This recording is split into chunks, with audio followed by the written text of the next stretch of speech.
Good morning guys. இன்றைக்கி நான் morning எழுந்திரிச்சு வெயிட் பார்த்துட்டேன்.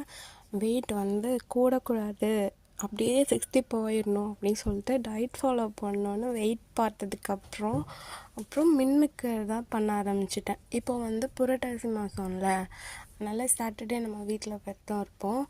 அப்போது அந்த விரதனால நம்மளால் எக்கு சாப்பிட முடியாது. ஸோ ப்ரோட்டீன் கிடைக்காதுன்றனால மின்மேக்கர் வந்து பண்ணுறேன்.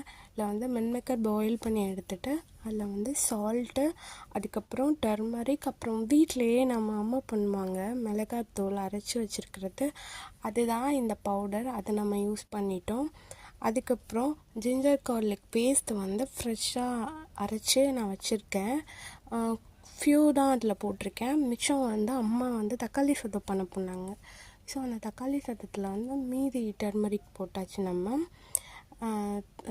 டர்மரிக்கு சொல்லிட்டோ ஜிஞ்சர் கார்லிக் பேஸ்ட்டு. அப்புறம் வந்துட்டு மட்டன் மசாலா, நிறைய பிராண்ட்ஸ் இருக்குது. உங்களுக்கு எது கம்ஃபர்டபுள் பிராண்ட் போட்டுக்கோங்க. நீங்கள் நான் போட்டிருக்கிறது ஆச்சி சக்தி ரெண்டும் மிக்ஸ் பண்ணி போட்டிருக்கேன்.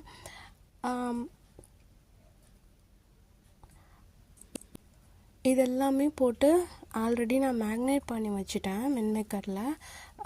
எல்லாம் மிக்ஸ் பண்ணி கொஞ்ச நேரம் அது நம்ம வந்து க்ளோஸ் பண்ணிவிட்டு அதுக்கப்புறம் ஆயில் பேனில் ஊற்றிட்டு அதை வந்து ட்ரை ரோஸ்ட் மாதிரி அப்படியே ஃப்ரை பண்ணுறது. ரொம்ப டேஸ்ட்டாக இருந்தது. ஈவன் ரொம்ப நல்லா இருந்தது. பட் நீங்கள் இதை பண்ணிவிட்டு சுட சுட சாப்பிட்டா நல்லாயிருக்கும். இன்னும் கூட நீங்கள் மசாலா வேணும்னா போட்டுக்கலாம். எனக்கு இதுவே ரொம்ப நல்லா டேஸ்ட்டாக இருந்தது.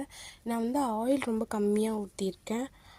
ஏன்னா நான் வந்து டயட் இருக்கேன்ல, ஸோ அதனால தான்.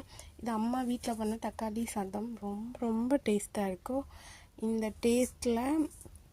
இந்த டேஸ்ட்டோடு நம்ம இந்த மின்மேக்கர் ப்ளஸ் ஆனியன் ரைத்தா, என்ன காம்பினேஷன்! ரொம்ப நல்லா இருந்தது சாப்பிட்றதுக்கு. நம்ம வந்து டயட்டும் இருக்கிறோம், அதே மாதிரி டேஸ்ட்டான ஃபுட்டும் சாப்பிட்றோம்.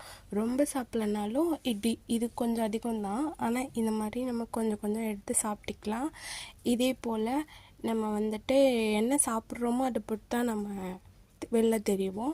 ஓகே, பாய்.